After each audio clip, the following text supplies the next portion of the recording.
기도하겠습니다. 이렇게 좋은 예수님이 이제 곧 오십니다. 이렇게 좋은 예수님이 우리의 신랑이십니다. 우리의 하루하루가 기대되며 소망이 되는 그 날을 바라보게 하여 주시옵소서. 예수님 이름으로 기도드리옵나이다. 아멘. 오늘 본문은 마태복음 16장 24절부터 28절까지입니다. 같이 읽겠습니다. 시작.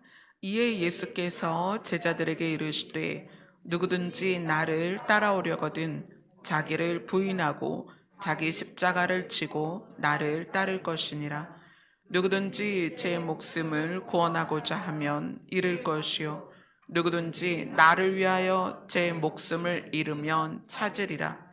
사람이 만일 온 천하를 얻고도 제 목숨을 잃으면 무엇이 유익하리요? 사람이 무엇을 주고 제 목숨과 바꾸겠느냐? 인자가 아버지의 영광으로 그 천사들과 함께 오리니 그때 각 사람이 행한 대로 갚으리라. 진실로 너희에게 이르노니 여기 서 있는 사람 중에 죽기 전에 인자가 그 왕권을 가지고 오는 것을 볼 자들도 있느니라. 아멘. 성경은 대부분은 하나님이 우리를 향한 약속이에요. 내가 너희를 사랑한다. 내가 너희를 지킬 것이다. 인도할 것이다. 보호할 것이다. 내가 너희를 나의 나라로 데려갈 것이다. 그런 어떤 많은 약속들, 그리고 역사를 통해서 하나님이 약속을 어떻게 지키실 것이며 어떻게 이루실 것인가를 예를 계속 보여주시죠. 이 성경을 통해서. 근데 간혹 이 성경 안에 어떤 부분이 있냐면 우리가 책임져야 될 부분에 대해서 말을 해요. 우리의 인생을 살아내고 나서 그 다음에 주님 앞에 섰을 때 그 순간에 너희에게 책임을 물을 것이다. 이런 부분들이 성경에 나옵니다. 오늘 본문이 아주 중요한 그 부분을 이야기하고 있습니다. 오늘 본문 중에 인자가 아버지의 영광으로, 아버지의 영광이 뭘까요? 예수님 자신이 자신의 영광이 있음에도 불구하고 여기서는 내가 아버지의 영광으로 그 천사들과 함께 올 것이다. 여기에서의 아버지의 영광은 성부 하나님의 영광이에요. 성부 하나님의 영광은 다스리시고 통치하는 영광이에요. 그분이 주관하셨고 처음에 창조를 하시고 나서 이 예수님이 이 땅에 오실 때까지의 모든 기간은 하나님이 통치하시는 나라입니다. 하나님의 나라예요. 그런데 예수님이 재림하실 때에는 아버지의 영광을 가지고 이제는 그때부터는 예수님의 나라입니다. 하나님의 나라가 아니라 예수님의 나라이고 예수님이 통치하시고 예수님이 아버지로부터 모든 권위를 위임받아서 이제는 예수님이 다스리시는 거예요. 그래서 그 부분을 구분해서 이야기하는 거예요. 인자가 아버지의 영광으로 천사들과 함께 올 것이다. 그때 내가 나의 나라를 다스리는 그때에 각 사람이 행한 대로, 그거는 이제 각 사람이 행한 대로는 각 사람이 책임져야 될 부분이 있는데 그 부분에 대해서 내가 갚을 것이다. 다른 성경에서는 보답할 것이다 이렇게 얘기를 해요. 그런데 이것이 좀 더 깊이 가면 그 행한 것의 결과를 우리가 받게 될 것이다 이렇게 표현을 할 수가 있어요. 그래서 이 부분은 우리가 읽을 때 내가 어떻게 행한 것에 대해서 이제 좀 깊이 나눠야 됩니다. 교회에서는 이 행함이라는 것이 이제 외부적으로 드러나는 행위를 많이 말하죠. 그래서 착한 일을 해야 된다, 선한 일을 해야 된다 이렇게 얘기하는데 여기에서 행함은 그렇게 단순한 문제는 아니에요. 왜 그러냐면 예수님이 십자가에서 죽으실 때 양쪽에 강도가 있었습니다. 근데 그 중에 한 강도는 예수님과 함께 낙원에 갔거든요.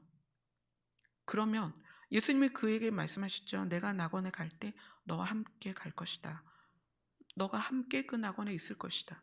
그럼 그 강도가 행한 게 뭐가 있겠어요? 그렇죠? 지금 우리는 각 사람이 행한 대로 하나님이 갚아줄 것이고 보답할 것이고 심판할 것이다 말씀하시는데 예수님의 옆에 있었던 오른쪽에 있었던 강도는 사실은 그가 행한 건 아무것도 없어요. 그 인생의 결론이 극형이었다는 거예요. 얼마나 많은 죄를 지었고 얼마나 큰 잘못을 했으면 그때 당시에 사회적으로 가장 악독한 범죄자를 십자가에 매달았단 말이에요. 그럼 예수님 옆에 예수님은 전 세계의 죄를 짊어졌으니까 십자가에 오르시는 게 당연하다고 보죠. 이 성경상에서는. 근데 예수님 옆에 있었던 사람이 그 당연할 정도로 많은 죄를 진 사람인데 그 사람이 어떻게 낙원에 갔냐는 거예요. 행함이 없는데. 자, 행한 대로 갚아줄 거다. 근데 이 사람에게 행한 게 없잖아요. 어떻게 그가 낙원에 갔냐는 거예요. 그래서 우리가 이 성경에서 행한다라는 것에 대해서 바른 기준을 반드시 가져야 됩니다. 이 바른 기준이 없기 때문에 교회가 성도들에게 무리한 걸 요구를 해요. 가정도 돌보지 않고 자녀도 돌보지 않고 부모도 돌보지 않고 무조건 교회에 와서 봉사하고 헌신하고 해외로 어디로 글로벌하게 뭐 선교를 떠나고 그것이 행함이라고 생각하기 때문에 교회 와서 12시간 기도해야 되고 일주일 내내 와서 예배를 드려야 되고 그것이 행함이라고 생각하기 때문에 성경에서 말하는 행함을 빗나가는 경우가 너무 많다는 거예요. 도대체 예수님의 옆에서 십자가에 매달렸던 그 강도는 어떻게 낙원에 갔냐는 거예요. 뭘 행해서? 그의 행함이 뭐냐는 거예요. 여기서 우리는 딜레마에 빠지는 거예요. 도대체 행함이 뭐냐는 거예요. 근본적으로 행함이 무엇이길래 아무것도 행함이 없는 그 강도는 천국에 가고 우리는 무리하게 어떤 것을 요구당하고 있잖아요. 교회 내에서. 믿음이라는 이유로 교회를 다닌다는 이유로 어떤 행함에 대해서 무리한 요구를 받고 있다는 거예요. 그래서 오늘 말씀이 우리의 결론적인 상황에 가서 우리의 행한 대로 갚으시겠다는 것이 무엇을 의미하는지를 여러분 각자가 물론 제가 말씀을 함께 나누긴 하지만 정답을 여러분 안에서 찾으셔야 됩니다. 이 행함이라는 단어는 헬라어로 엘곤이라는 단어예요. 근데 이 엘곤이라는 단어가 물론 성경에 이제 전반적으로 나와 있지만 어디에 가장 많이 나오냐면은 야고보서하고 계시록에 많이 나와요. 야고보서는 사실 5장밖에 안 되는 짧은 책인데 야고보서에서는 어 여기는 이제 우리가 읽은 마태복음은 행한 대로 이렇게 나오지만 야고보서는 행함 이 단어로 나옵니다. 행함이라는 단어로 13번을 얘기해요. 5장밖에 안 되는데. 그리고 이 우리가 지금 행한 대로에서 이 행한이 그 계시록에서는 행위라는 단어로 나와요. 그래서 이 계시록에서는 총 14번이 행위라는 단어로 나옵니다. 그래서 야고보서와 계시록을 보면서 행한 대로 하나님이 갚으신다는 게 과연 무슨 의미인가 이거를 보고 치우치지 않는 바른 행함을 우리가 배웠으면 좋겠습니다. 자, 야고보서로 가겠습니다.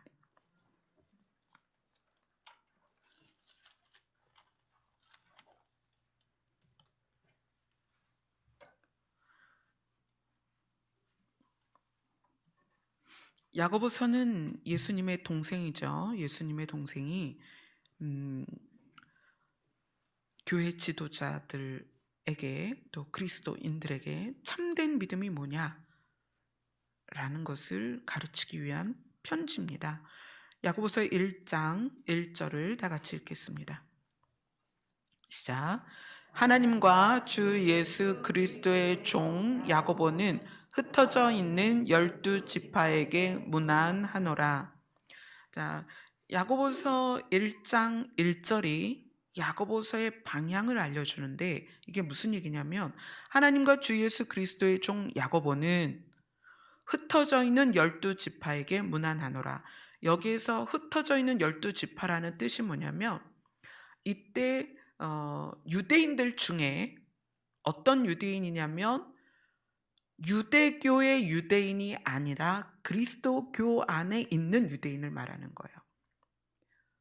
유대인이긴 한데 예수님을 인정하지 않는 유대인이 아니라 예수님을 인정하는 유대인들이, 그 12지파가 온 세상에 흩어졌습니다. 흩어진 이유는 핍박 때문이고, 그 다음에 흩어져서 이방에서 살아가는 이 유대인들이 또 이스라엘 내에서도 핍박 때문에 모이지 못하고 흩어져 있는 이 12지파 유대인들이, 그리스도인인 유대인들이 너무나 많은 그 시련과 고초를 겪고 있을 때였습니다. 그래서 이 야고보는 그들에게, 복음을 위하여 생명을 걸고 있는 그들에게, 복음을 위하여 시련을 당하고 고초를 겪는 그들에게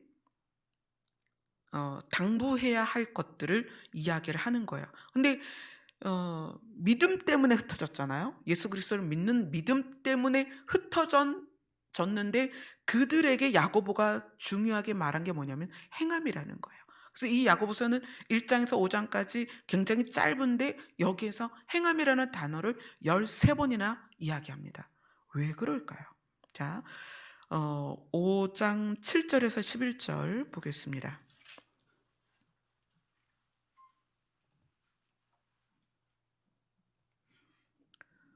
5장 7절에서 11절 같이 읽겠습니다. 시작. 그러므로 형제들아, 주께서 강림일까지 길이 참으라. 보라, 농부가 땅에서 나는 귀한 열매를 바라고 길이 참아 이른 비와 늦은 비를 기다리나니, 너희도 길이 참고 마음을 굳건하게 하라. 주의 강림이 가까우니라. 형제들아, 서로 원망하지 말라. 그리하여야 심판을 면하리라. 보라, 심판주가 문 밖에 서 계시니라. 형제들아, 주의 이름으로 말한 선지자들을 고난과 오래 참음의 본으로 삼으라. 보라, 인내하는 자를 우리가 복되다 하나니, 너희가 욥의 인내를 들었고 주께서 주신 결말을 보았거니와, 주는 가장 자비하시고 긍휼히 여기시는 이시라. 이 야고보는 그리스도를 믿는 믿음 때문에 사방에 흩어져서 어쩌면 존재를 드러내지 못하고, 어쩌면 이방 안에서, 이방 속에서 유대인이기 때문에 또는 그리스도인이기 때문에 받는 핍박과 고난이 있었고, 같은 유대인 사이에서도 그리스도인이기 때문에 받는 핍박과 고난이 있었습니다. 근데 그들에게 무엇을 제시하냐면 주의 강림이 가까우니라. 너희가 당하는 고난과 시련과 고초의 이유를 알아라. 그 이유. 우리가 이 이유를 알지 못하면 교회를 다니다가 점점점 샛길로 빠져요. 아, 내가 열심히 다녔는데, 헌금도 많이 했는데, 봉사도 많이 했는데 이번에 우리 아들이 대학에 떨어졌어. 내 남편이 진급이 누락이 됐어. 이번에 집값이 뚝 떨어져서 집값이 거의 3억 이상이 내려가 버렸어. 뭐 이런 경제적인 손실, 또는 내가 암에 걸렸어. 뭐 이런 거 있죠. 내 남편이 암에 걸려서 또는 교통사고로 세상을 먼저 떠났어. 이런 우리에게 있을 수 있는 수많은 여러 가지 사연들을 가지고 이러면 내가 왜 교회를 다녀야 돼? 이런 의문에 빠지는 경우가 있다는 거예요. 마지막 때에는 걱정이 우리의 영혼이 잠드는 이유가 될 거다. 이렇게 얘기를 해요. 그럼 뭐 때문에 이런 현상들이 나오느냐? 우리가 교회를 다니거나 하나님을 믿는 이유에 대한 것이 흐려졌고 방향을 잃었기 때문에 그래요. 그래서 야고보서는 행함을 강조하는, 행함이 없으면 죽은 믿음이다, 행함을 정말 열심히 강조하는 야고보서라는 편지를 쓰면서 너희들의 방향과 목적과 이유를 분명히 해라. 주의 강림이 가깝다. 너희들이 어떤 걸 행하든지 이 야고보서에 보면 뭘 어떻게 해라라는 게 굉장히 자세히 나와요. 여러분의 신앙생활을 어떻게 해야 되는가를 알려면 야고보서를 보면 이 대인 관계나 마음가짐이나 행동이나 이런 부분에 대해서 잘 이야기를 해주고 있습니다. 그런데 그 모든 것을 잘 하는 것이 목적이 아니라 예수 그리스도의 강림이 가까이 왔기 때문에 그렇게 살아야 된다는 거예요. 교회가 봉사를 하거나 좋은 일을 하려고 존재하는 건 아닙니다. 선교를 하고 봉사를 하고 착한 일을 하고, 여러분도 마찬가지예요. 착한 사람이 되려고 교회를 다니는 게 아니라는 거예요. 주의 강림이 가까웠고 우리가 예수 그리스도 앞에 반드시 갈 거기 때문에 그 가는 과정을 위해서 교회를 다니는 거예요. 그런데 그 과정을 가는 우리의 인생이 예수 그리스도를 바라보고 있기 때문에 선한 일이 나오는 거예요. 예수 그리스도를 바라보고 있기 때문에 내가 손해를 봐도, 내가 억울한 일이 있어도 그것을 참고 가는 거예요. 시련과 고초를 왜 참고 인내하느냐? 하나님이 우리에게 주시는 결말을 바라보기 때문에 가능하다는 거예요. 신앙생활이 이렇게 주객이 전도되는 경우가 너무 많아요. 착한 것이 목적이 아니다. 선한 것이 목적이 아니다. 좋은 일을 하는 게 목적이 아니다. 우리의 목적은 예수 그리스도 앞에 가는 것이다. 그런데 예수 그리스도를 바라보기 때문에 우리가 그런 삶이 자연스럽게 나온다는 얘기예요. 야고보서는 지금 그걸 이야기하는 거예요. 행함이 없으면 죽은 것이다 라고 야고보서 2장 17절을 보겠습니다.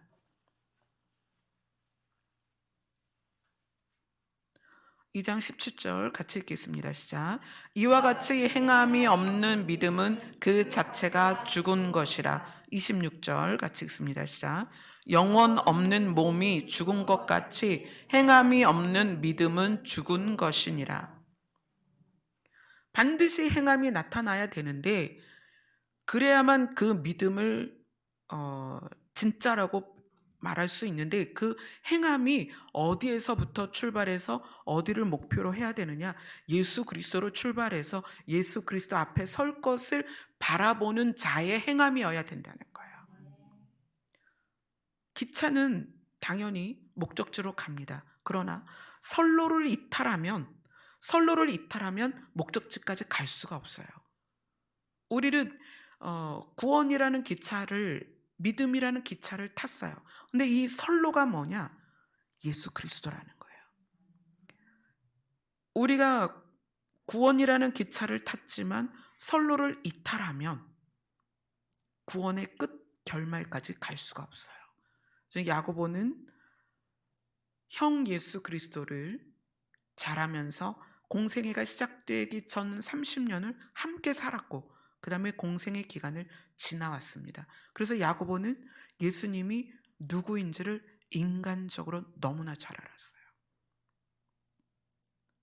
쉽게 말하면 여러분들이 그리스도인인 것은 여러분의 가족이 인정해야 됩니다. 야고보서는 야고보이기 때문에 쓸 수 있어요. 행함을 어떻게 강조할 수 있느냐? 야고보는 형 예수를 나면서부터 보아왔고 부활하는 시기까지 인생을 통틀어 본 사람이 야고보예요. 자기가 태어나면서부터 예수님이 있었고 태어나서 예수님이 부활하실 때까지 그 인생을 통틀어 본 사람이 야고보이기 때문에 행함을 말할 수 있었다는 거예요. 예수 그리스도가 메시아로서 복음의 주인공이 될 수 있었던 것은 그분의 삶이 일치되었기 때문입니다. 행함이 없으면 믿음은 죽은 것입니다.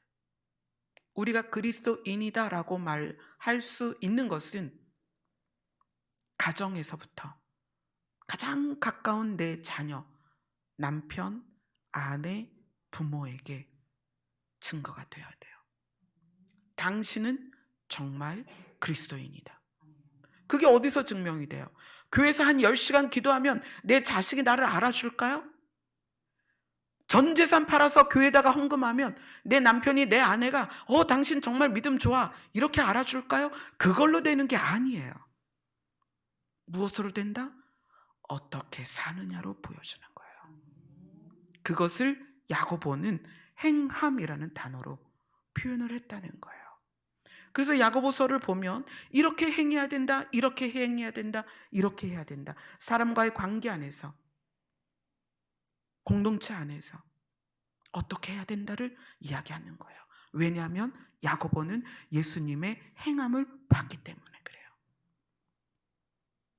공생의 기간은 드러난 기간입니다. 그러나 공생의 전의 기간은 누구도 몰라요. 제자들도 모릅니다. 따르는 수많은 사람들도 예수님의 공생의 전 30년은 아무도 몰라요. 누구만 알죠? 동생 야고보만 아는 거예요. 그래서 야고보가 예수님이 누구인지를 자신 있게 말하고 예수님의 그 행함을 본받으라고 자신 있게 말할 수 있는 거예요. 여러분의 자녀가, 남편이, 아내가, 부모가 친구를 만나든 옆집에 가든 어디를 가든 우리 엄마는 진짜 그리스도인이에요. 우리 엄마가 구원받지 못하면 세상에 구원받을 사람 없어요. 우리 아빠는 진짜 그리스도인이에요. 우리 아빠가 구원받지 못하면 이 땅에서 누가 구원받겠어요? 이런 증거가 가족 안에서 나와야 됩니다. 만약에 우리가 그렇게 살았다면 우리의 행함대로 보답을 해주시겠다는 거예요. 이건 굉장히 중요한 거예요. 우리는 본질과 겉으로 드러나는 것에 대하여 곰곰이 생각을 해야 됩니다. 본질이 없는 겉으로 드러나는 것에 우리가 치중되어 있다면 그것은 죽은 믿음인 거예요.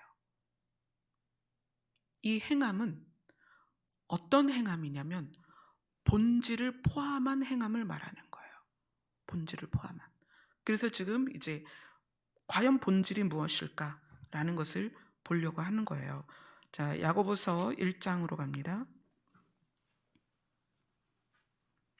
야고보서 1장 25절 다 같이 읽겠습니다. 시작. 자유롭게 하는 온전한 율법을 들여다보고 있는 자는 듣고 잊어버리는 자가 아니요 실천하는 자니 이 사람은 그 행하는 일에 복을 받으리라. 자, 율법이란 말은 굉장히 많이 들어왔습니다. 그런데 야고보는 율법을 굉장히 특이하게 표현을 했어요. 뭐라고 표현했냐면 자유롭게 하는 온전한 율법이다. 이렇게 표현을 했어요. 사실 율법을 이렇게 표현하는 사람이 없거든요. 근데 야고보는 율법의 그 중심과 율법이 우리에게 말하고자 하는 게 무엇인지를 정확하게 꿰뚫고 이렇게 표현합니다. 자유롭게 하는 온전한 율법이다. 이렇게 표현을 해요.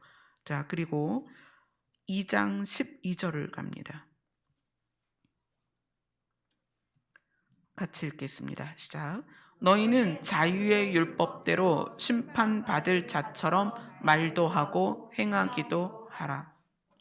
자유롭게 하는 온전한 율법, 이거를 이제 간략하게 핵심만 말하는 거예요. 자유의 율법. 도대체 이게 뭘까요? 원래 율법은 행함에 대한 이야기죠. 이렇게 하면 죄고, 이렇게 하면 나쁜 짓이고, 이렇게 하면 벌 받고, 행함에 대한 얘기예요. 지금 야고보는 행함에 대한 이야기를 하는데 그것을 율법을 가지고 와서 이야기를 해요. 그런데 우리가 알고 있는 율법이 아니라 자유롭게 하는 온전한 율법이다, 또는 자유의 율법이다, 이렇게 표현을 하고 있다는 거예요. 그러면 자유롭게 하는 온전한 율법, 자유의 율법이 무엇이냐? 2장 8절을 같이 읽겠습니다. 시작. 너희가 만일 성경에 기록된 대로 내 이웃 사랑하기를 내 몸과 같이 하라 하신 최고의 법을 지키면 잘하는 것이거니와. 자유롭게 하는 온전한 율법, 자유의 율법을 야고보는 이렇게 설명합니다. 성경에 기록된 최고의 법이 뭐냐면 내 이웃 사랑을 내 몸과 같이 하라. 이것이 최고의 법이다. 근데 이것이 왜 최고의 법이고 자유롭게 하는 온전한 율법이고 자유의 율법이냐? 사랑이란 자발적 행함이기 때문에 그래요. 자유의 율법은 자발적 행함입니다. 누구에 의해서 또는 훈련되어서 이렇게 행하는 것은 사랑이 될 수가 없어요. 배워서, 훈련받아서, 규칙에 의해서, 프로그램에 의해서 하는 것은 사랑이 아닙니다. 최고의 율법은 사랑인데 그 사랑은 자발적이다. 자발적이어야 사랑이다. 남녀가 결혼하는데 물론 누가 중매를 할 수는 있죠. 그러나 아버지와 이 양쪽 양가의 아버지들끼리 두 아이가 어렸을 때 약속해서 성인이 되었을 때 결혼을 하게 하면 그건 사랑에 의한 결혼이 아니잖아요. 그죠? 진짜 사랑은 자발적이어야 된다는 거예요. 내가 나의 생명을 주고 싶은 것이 자발적이어야 된다는 거예요. 그 자발적인 사랑을 자유의 율법이다. 그런데 행함이 무엇을 토대로 해야 된다? 이 자발적인 사랑이 토대로 나오는 행위여야 그것이 믿음의 행위다. 아멘. 야고보가 말하는 행함은 사랑을 토대로 하는 행함을 말하는 거예요. 근데 이 사랑은 무엇이다? 자발적인 사랑이다. 이 자발성이 없으면 그건 사랑이 아닙니다. 우리의 믿음을 이루는 많은 행위들이 있어요. 교회 안에서나 우리가 눈 뜨고 일어나서 잠을 자는 시간까지 우리가 많은 행동들을 하잖아요. 그 모든 행동이 최고의 법을 따르는 행동이어야 하는데 그 최고의 법이 뭐다? 사랑이다. 사랑은 자발적 행동이다. 아멘. 자, 야고보는 지금 행함에 대해서 이렇게 설명을 하고 있습니다. 자, 이제 사랑이라는 거는 우리가 좀 이해하기 쉽게 표현을 한다면 사랑은 사람을 살리는 것이다. 엄마들 여기 가정주부 많이 계시잖아요. 저 자신도 가정주부죠. 집에서 밥하고 빨래하고 청소하고 이러는 걸 뭐라고 불러요? 살림. 굉장히 중요한 일입니다. 살림. 가족을 살리는 거예요. 그래서 아내들이 또는 가정주부 또는 때로는 이제 남자분들도 살림을 할 수가 있어요. 살림은 너무나 중요한 거예요. 가족을 살리는 거니까. 근데 그것이 의미를 알고 자발적인 사랑에서 나오면 그 행위가 기쁜데, 그렇지 않고 억지로 하는 경우 있죠. 막 닦다가 걸레 집어 던지고, 설거지 하다가 그릇 치고 그릇 박살나고 뭐 이런 거 있죠. 털이개로 털다가 부실 정도로 터는 거예요. 왜 그래요? 왜 나만 이런 거 해야 되고, 왜 남들은 누리는 삶을 나는 왜 이 시간에 이걸 해야 되고. 왜 그러냐면 살리는 것에 대한 의미를 잘 몰라서 그래요. 사람을 살리는 모든 행위는 사랑이다. 그 사랑의 행위가 믿음을 진짜로 만든다. 아멘. 그리고 여러분이 하는 말, 행동이 타인을 살리는 것이라면 그것이 믿음의 행위라는 거예요. 아멘. 자, 그 다음에 행위에 대한 결론을 하나님께서 우리에게 보답을 해주시겠다고 하는데, 그 행위를 알아볼 수 있는 것이 계시록입니다. 계시록으로 가겠습니다. 계시록 1장 4절을 같이 읽겠습니다. 시작. 요한은 아시아에 있는 7 교회에 편지하노니 이제도 계시고 전에도 계셨고 장차 오실 이와 그의 보좌 앞에 있는 7 영과. 네. 요한계시록은 사도 요한이 쓴 편지입니다. 그런데 이 사도 요한도 아시아에 있는 7 교회에 편지를 하노니 이렇게 이야기를 해요. 아시아는 이방입니다. 유대인들이 말하는 이방이에요. 근데 거기에 뭐가 세워졌어요? 7 교회가 세워졌다는 거예요. 모든 제자들이 다 순교를 했지만 요한은 순교하지 않고 거의 100세까지 살죠. 이 요한 계시록이 쓰여질 때에는 야고보서가 쓰여질 때랑 시간적인 갭이 굉장히 큽니다. 야고보가 야고보서를 통해서 행함을 말했던 때와 요한이 요한 계시록을 통해서 행위를 말할 때에는 이 시간적 갭이 있다는 얘기예요. 그러면 이 요한 계시록에서 요한이 말하는 행위, 이거는 어떤 것일까? 요한이 이제 야고보처럼, 야고보는 흩어져 있는 12지파에게 편지를 하노라 했는데 요한은 아시아에 있는 7 교회에게 편지를 합니다. 그러면서 이 요한이 1장 7절에 한 가지를 굉장히 중요하게 이야기를 해요. 1장 7절을 같이 읽겠습니다. 시작. 볼지어다 그가 구름을 타고 오시리라. 각 사람의 눈이 그를 보겠고 그를 찌른 자들도 볼 것이요 땅에 있는 모든 족속이 그로 말미암아 애곡하리니 그러하리라.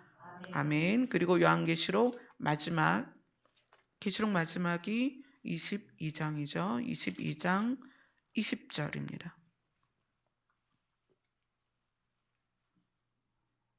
같이 읽습니다. 시작. 이것들을 증언하신 이가 이르시되 내가 진실로 속히 오리라 하시거늘 아멘. 주 예수여 오시옵소서. 자, 요한도 야고보처럼 대상을 밝히고 그 다음에 그 대상이 살고 있는 때에 인식해야 될 상황을 콕 집어서 이야기를 해줍니다. 그가 구름을 타고 오시리라. 어떻게? 속히 오실 것이다. 이때 그 7 교회도 마찬가지로 어느 때건 기독교인들은 박해를 받았습니다. 어느 때건, 이때도 마찬가지로 그랬고, 그런데 그 박해받는 그리스도인들을 향해서 요한이 편지를 쓰면서 아주 중요한 내용을 말하죠. 그가 구름 타고 오실 것이다. 어떻게? 속히 오실 것이다. 그리고 나서 이야기를 풀어갑니다.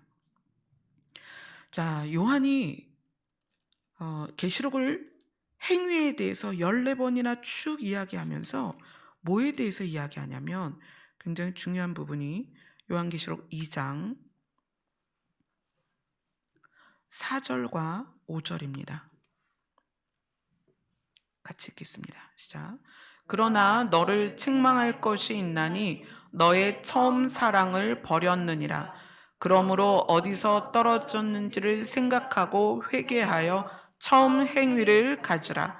만일 그러하지 아니하고 회개하지 아니하면 내가 내게 가서 내 촛대를 그 자리에서 옮기리라.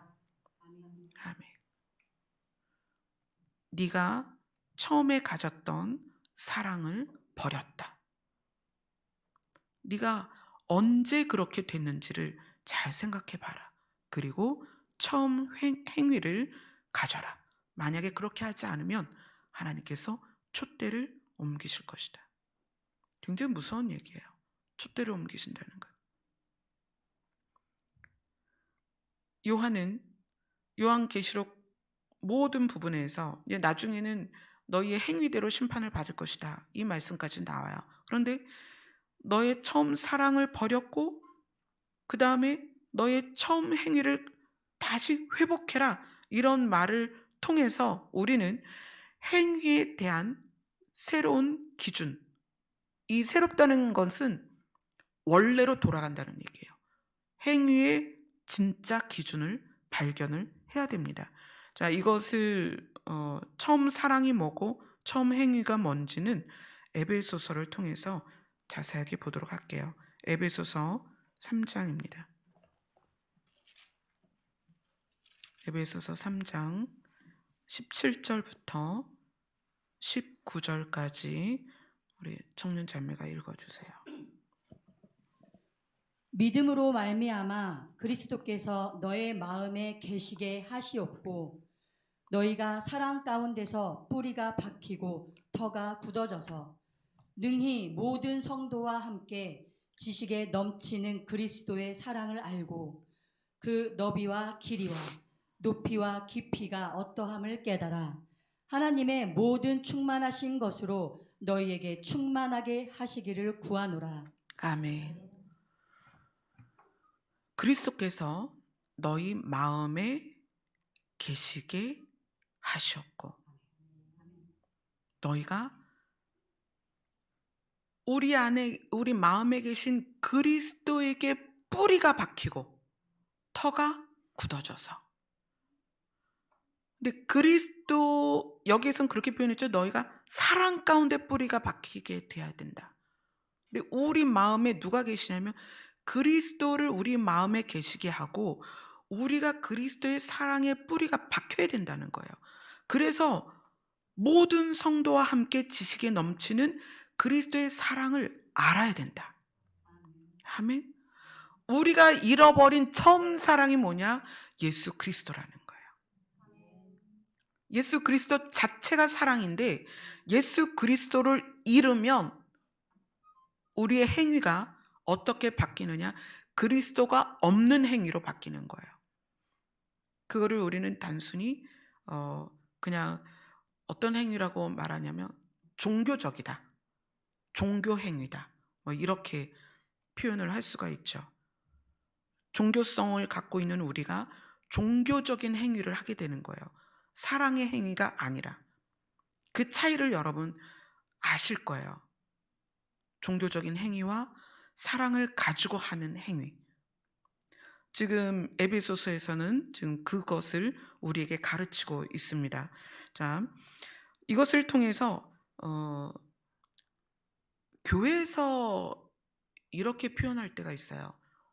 여러분 처음 사랑을 회복하세요. 그런데 그 처음 사랑의 포커스를 뭐에 맞추냐면 예수님을 처음 알았을 때나 구원의 그 예수님을 처음 알았을 때 느꼈던 영적인 기쁨들 있잖아요. 구원받았을 때의 영적인 기쁨, 또는 성령 받았을 때 그때 느꼈던 영적인 어떤 기쁨이나 또는 감각적인 느낌들 있죠. 그거를 회복하라고 하는, 그렇게 말하는 경우가 있어요. 근데 그건 아닙니다. 그건 그냥 감각으로 느껴지는 것 뿐이지 처음 사랑은 감각으로 느껴지는 걸 회복하라는 게 아니라 예수 그리스도가 내 안에 계시냐를 점검하라는 거예요. 늘 언제까지? 주님이 구름 타고 오실 때까지. 우리 안에 예수님이 계신가? 내가 예수 그리스도에게 뿌리를 받고 그분의 사랑으로서 행위를 하고 있는가? 그걸 보라는 거죠. 그 다음에 처음 행위는 에베소서 4장으로 갑니다. 에베소서 4장 21절입니다. 같이 읽겠습니다. 시작. 진리가 예수 안에 있는 것 같이 너희가 참으로 그에게서 듣고 또한 그 안에서 가르침을 받을진대. 우리의 처음 행위는 무엇이냐면 예수 그리스도께 배운 것입니다. 예수 그리스도께 배운 것을 그대로 살아내는 것, 그것이 진짜 행위라는 거예요. 우리가 그리스도께 배운 게 뭐예요? 예수님이 너희는 내 마음을 배워라. 나는 마음이 온유하고 겸손하니. 우리가 예수님께 배운 예수님의 마음으로 행한 행위, 그 다음에 사랑이신 예수 그리스도에게 뿌리를 내리고 터가 굳어져서 나오는 그리스도의 마음인 사랑으로 하는 행위, 그게 진짜라는 거예요. 그거를 잃어버린 상태로 나오는 행위를 이 에베소서에서 뭐라고 표현하냐면 에베소서 4장 17절을 보겠습니다. 같이 읽겠습니다. 시작. 그러므로 내가 이것을 말하며 주 안에서 증언하노니 이제부터 너희는 이방인이 그 마음에 허망한 것으로 행함같이 하지 말라. 이방인의 행함을 그 마음에 허망한 것으로 행한다, 이렇게 표현을 해요. 이방인의 행함은, 믿지 않는 자의 행함은 그 마음에 허망한 것으로부터 출발된 행함이다. 허망한 것은 무엇이냐? 눈으로 보이는 것을 쫓는 것입니다. 또는 내 육이 원하는 것을 쫓아가는 거예요. 그런데 그것이 이방인만 그런 것이 아니라 교회도 그렇다는 거예요. 교회가 눈에 보이는 것을 추구하는 거예요. 뭐죠? 교회를 크게 짓는 것, 돈 들여서 교회를 치장하는 것, 또는 목회자의 권위를 높이는 것, 조직을 늘려서 그것이 보란듯이 세상에 드러나게 하는 것, 뭐 너무나 많습니다. 개인은 어때요? 나의 외모를 남들의 눈에 뜨이고 싶어 하는 것, 또는 내가 많은 부요를 통해서 사람들에게 자랑거리가 되게 하는 것, 또는 뭐 좋은 직장이나 좋은 학벌을 통해서 내가 높은 곳에 있어서 섬김을 받고자 하는 모든 이런 것들이 에베소서에서 뭐라고 말하냐면 그 마음에 허망한 것으로 행하는 행위다, 이렇게 얘기를 하는 거예요. 근데 단서를 달았죠. 이방인이 그렇게 하는데 계시록에 보니까 너희가 지금 처음 행위를 잃었어. 처음 행위는 뭐죠? 예수 그리스도에게 배운 것을 겉으로 드러내는 행위였는데 처음 행위를 잃었다는 것은 교회가, 성도가, 사역자가 이방인처럼 그 마음에 허망한 것으로 행하고 있다는 거예요. 그것을 돌이키지 않으면, 그것을 회개하지 않으면 어떻게 될 것이다?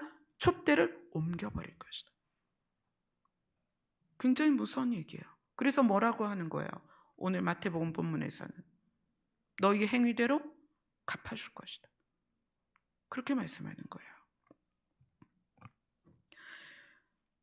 야고보서나 계시록이나 에베소서나 행함에 대해서 이야기하되 본질이 빠진 행위는 이방인의 행위다. 본질이 빠진 행위는 촛대를 옮길 것이다. 예수님은 그 본질이 빠진 우리의 행위에 대해서 회칠한 무덤이다, 이렇게 표현하셨어요. 마태복음 본문으로 돌아갑니다. 마태복음 16장 25절입니다. 같이 읽겠습니다. 시작. 누구든지 제 목숨을 구원하고자 하면 잃을 것이요 누구든지 나를 위하여 제 목숨을 잃으면 찾으리라. 뭐가 본질이라는 거예요? 예수 그리스도가 본질이라는 거예요. 예수 그리스도가 빠지면 아무것도 아니라는 거예요. 근데 우리 안에 예수 그리스도가 있으면 우리는 찾게 된다. 무엇을? 우리가 소유하게 될 영생을 찾게 된다. 그래서 각 사람이 행한 대로, 이 행한 대로는 이 야고보서와 계시록을 다 합쳐서 이렇게 결론을 내릴 수가 있습니다. 예수 그리스도를 내 안에 모시기 위해서 행하는 것, 그 다음에 예수 그리스도가 내 안에 계심으로 그분에게 배워서 행하는 것, 그 다음에 예수 그리스도를 내 안에 계속 모시기 위해서 행하는 것. 아멘. 그것이 진짜 행함이고 그것이 믿음의 행위입니다. 그것에 의하여 하나님께서 우리에게 생명을, 어떤 생명을? 새 생명을, 어떤 생명을? 영생을 주시겠다는 거예요. 아멘. 행위와 행함은 겉으로 드러나지만 우리는 그것을 판단할 수 없습니다. 왜냐하면 예수님의 옆에 있었던 강도는 우리가 가시적으로 볼 수 있었던 행위는 아무것도 없었습니다. 그러나 그가 그 자리에서 신이신 예수님을 인정하고 메시아인 것을 인정하고 무엇을 추구했냐면 하나님의 나라를 추구했어요. 진짜 행위의 시작은 하나님의 나라를 추구하는 것입니다.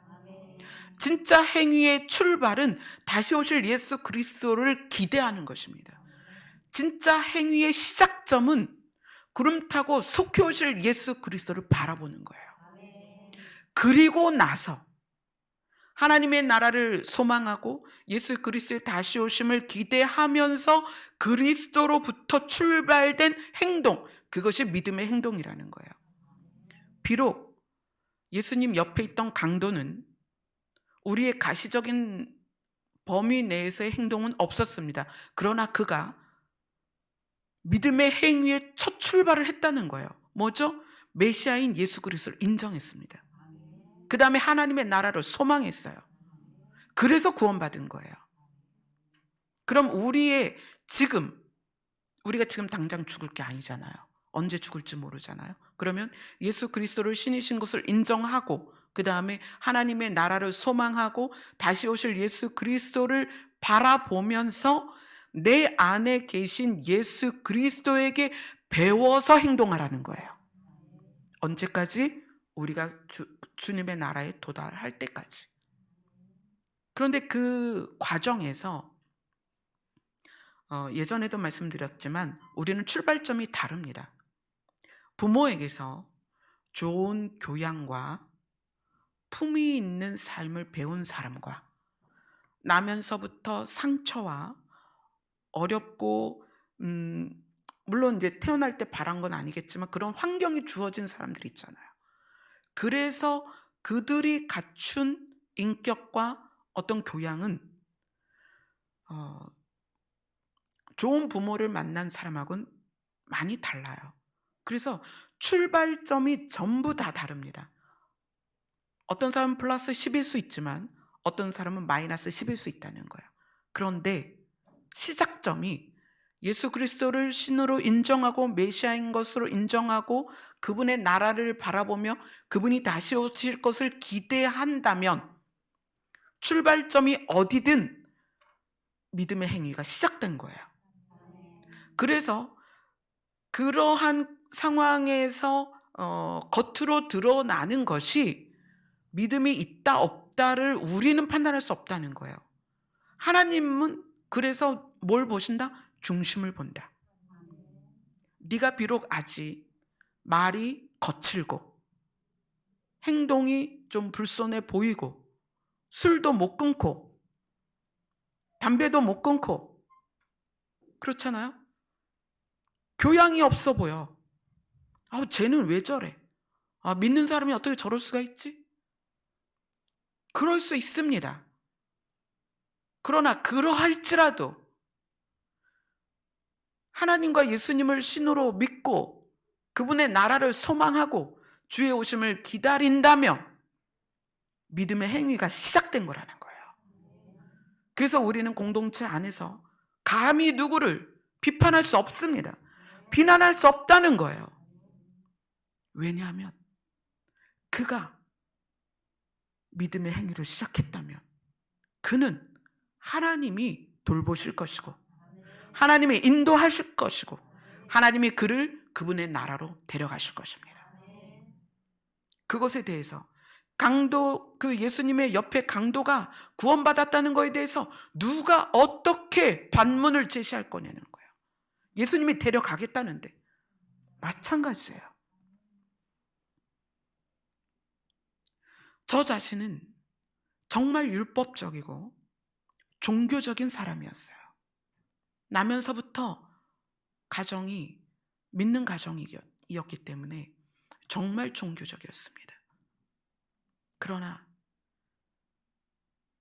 예수 그리스도가 내 안에 계셔서 그분으로부터 시작된 행위를 갖지 않으면 그것이 거짓이다라는 것을 깨달은 순간 저의 종교적인 행위가 다 무너졌습니다. 그래서 우리 교회는 종교적인 행위를 가르치거나 요구하지 않습니다. 여러분에게는 여러분 안에 계신 예수 그리스도로부터 자유의 율법이 나와야 돼요. 여러분 안에 계신 예수 그리스도로부터 자발적인 사랑의 행위가 나와야 됩니다. 이것은 배워서도 아니고 이것은 훈련으로도 절대 되지 않습니다. 어떻게 돼요? 내 안에 계신 예수 그리스도에게 배우셔야 됩니다. 그분의 성품과 그분의 눈물과 그분의 십자가에서 여러분이 배우셔야 됩니다. 아멘. 자, 베드로 전서로 갑니다. 베드로 전서 2장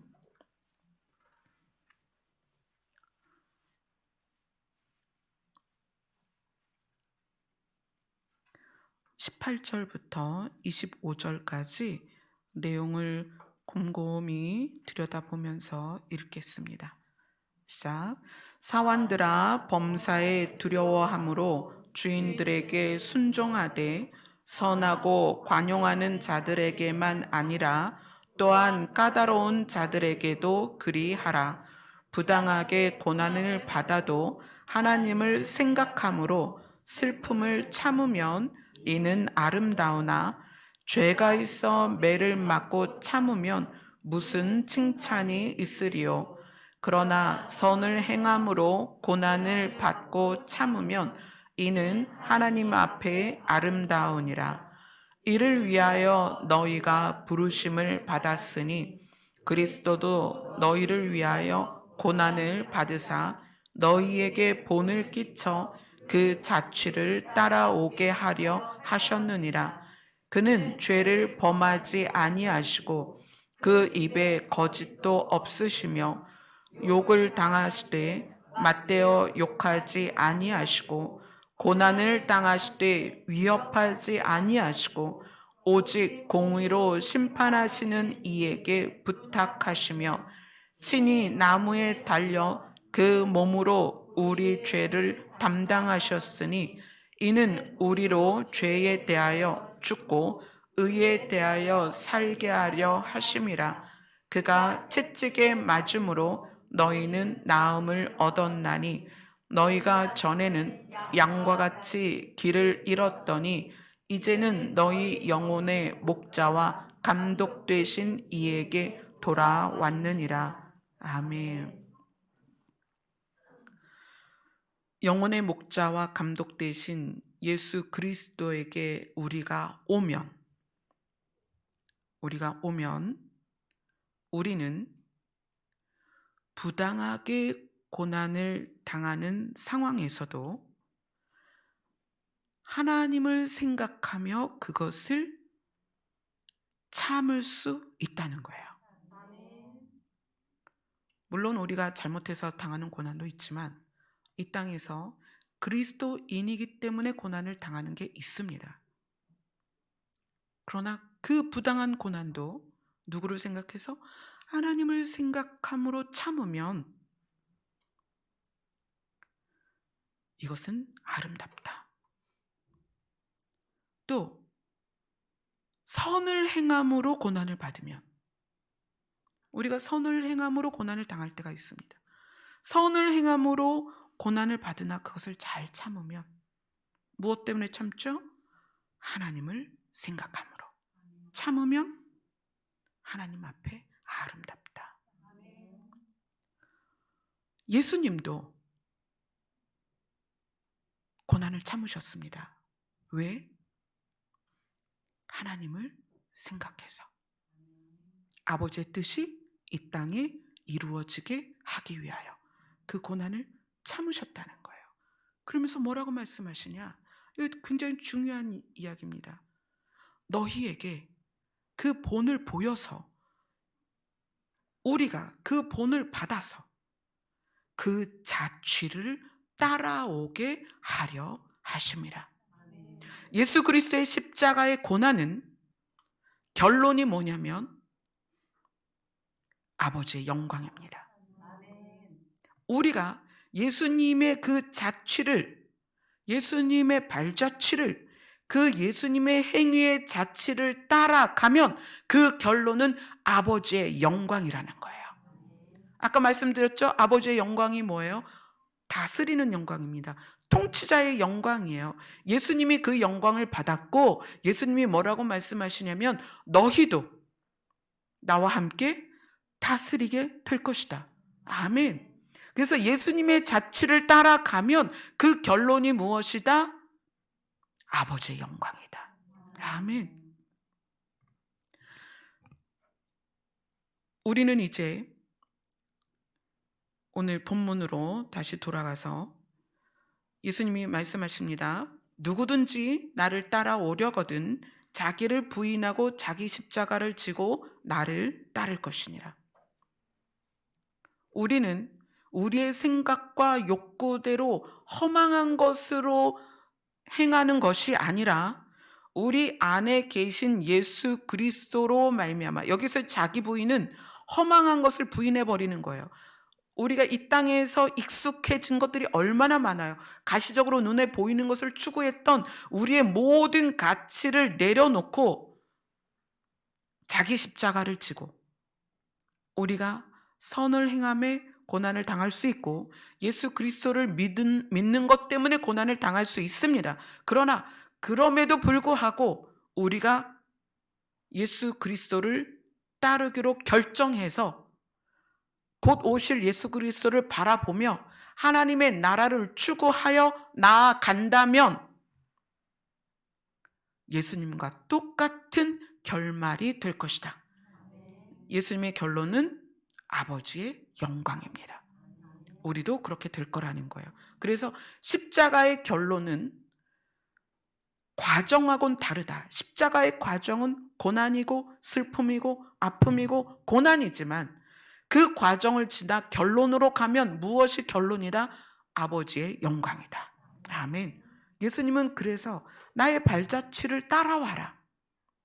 과정은 힘들고 어려울지라도 결론은 아버지의 영광이다. 이스라엘이 애굽을 떠나서 광야의 과정을 지날 때 그 과정을 못 견딘 거예요. 하나님은 계속 약속하셨습니다. 나는 가나안을 줄 것이다. 광대하고 아름답고 젖과 꿀이 흐르는 이 가나안을 너희에게 줄 것이다. 그러나 이스라엘 백성은 과정에 집중되어서 결론을 못 본 거예요. 아니에요. 우리는 돌아가고 싶습니다.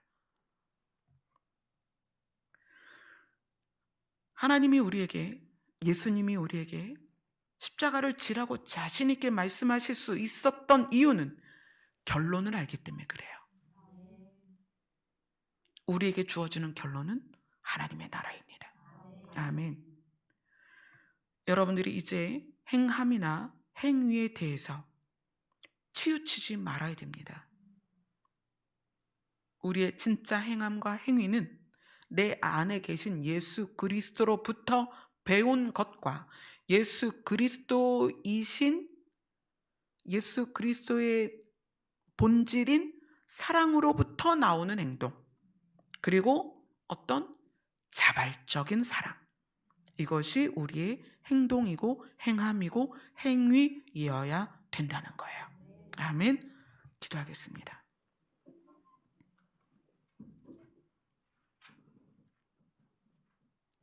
우리가 무엇을 행하고 어떻게 행할 것인가를 그리스도에게서 배우게 하여 주시옵소서. 그리스도로 말미암는 행함과 행위가 우리를 진짜 그리스도인이 되게 할 것입니다. 그리고 그렇게 되었을 때 비로소 아내와 남편과 자녀와 부모에게 우리가 그리스도인인 것이 증명이 될 것입니다. 우리의 행함과 행위가 껍데기뿐만 있는 것이 아니라 그 안에 본질이 회복되게 하여 주시옵소서. 예수님 이름으로 기도드리옵나이다. 아멘. 우리의 믿음의 모든 행위를 새롭게 하시는 하나님의 영광스러운 이름을 찬양하겠습니다.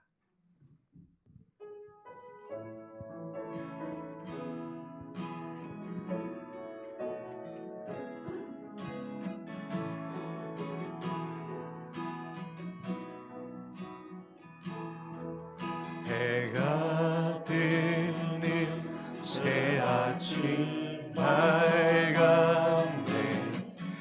이제 다시 주님 찬양. 무슨 일이나 어떤 일이 내게 놓여도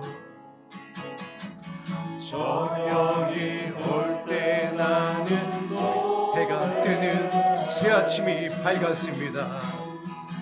해가 뜨는 새 아침 밝았네.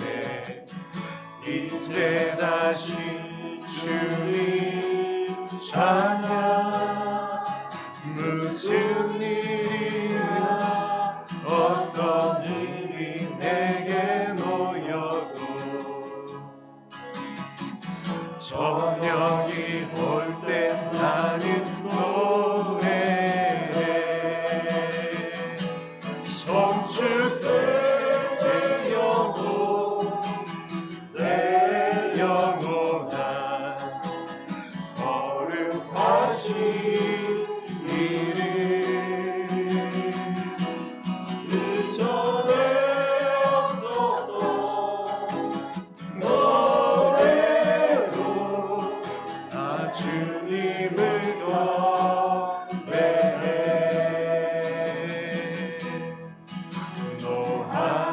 노하기를 더디하시는 주, 그의 크신 사랑 넘치네. 주의 선하심 내가 노래하리. 수많은 이유로 나 노래. 곧 그날에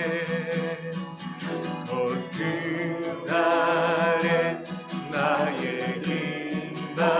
인나하고 나의 삶의 여정 마칠 때 끝없는 찬양 나 드리리라.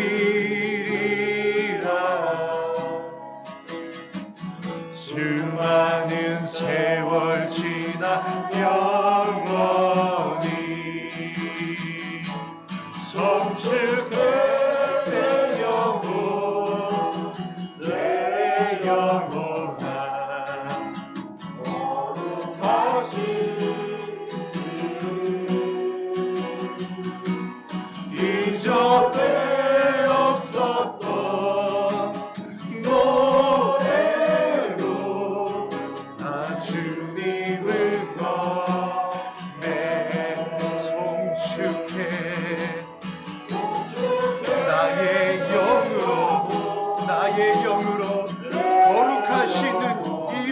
찬양합니다.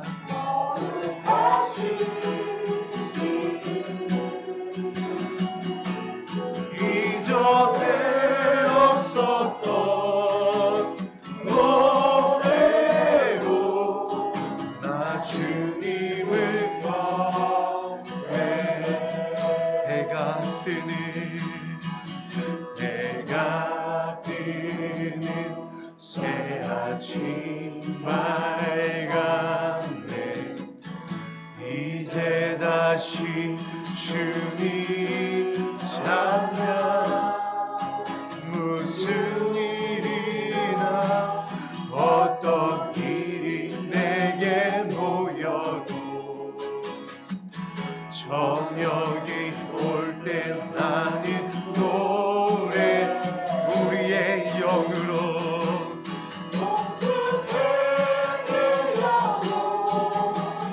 내 영원한 거룩하신 이름. 이전에 없었던 노래로 나 주님을 우리 다시 한번 노래합니다. 성축된 내 영혼, 내 영혼아 거룩하신 아멘. 주 예수님 오시옵소서. 이전에 없었던 노래로 나 주님을 경배해. 이전에 없었던 노래로 나 주님을 경배해.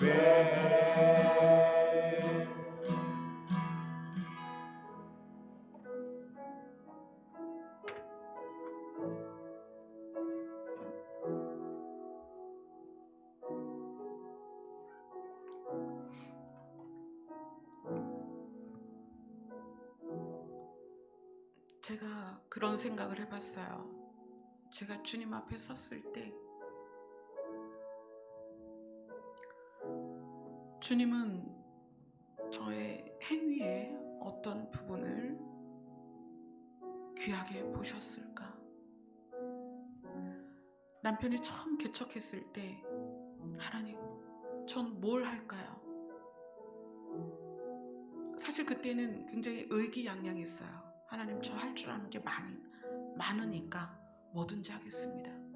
그런데 하나님께서 그때 밥을 해라 그러셨어요. 처음에는 그 의미를 몰랐어요. 그러나 개척하고 6년을 모든 성도에 매주일 밥을 하면서 그것이 성도들을 살리는 거라는 걸 알았어요. 남편의 병수발을 3년을 하고 우리 큰아이의 질병 때문에 지금 8년째 아이와 함께하고 있어요. 제가 여러분에게 말씀을 전하고 복음을 전하러 다니고 그런 것보다 하나님은 마음에서 진짜 우러나서 누군가를 섬기고 사랑하는 것을 원하실 거라는 거예요. 여러분, 자기 자신의 연약함에 집중하지 말고 내 안에 계신 예수님께, 예수님의 성품 안에서 배우세요. 그리고 우리 시작하자는 거예요. 우리의 처음 행위를 이제 회복해야 합니다. 예수님에게서 배운 것으로 예수님의 사랑 안에 뿌리를 내려서 내가 남편에게, 아내에게, 자녀에게, 나의 부모에게, 나의 형제들에게 무엇을 할 수 있을까? 그들을 위해서, 그들을 살리기 위해서 내가 무엇을 할 수 있을까? 그렇게 한 걸음씩 우리가 걸음을 내디딜 때 우리에게도 또 우리의 가족들에게도 십자가의 결론이 되는 하나님의 나라를 우리에게 주실 것입니다. 아멘. 기도하겠습니다.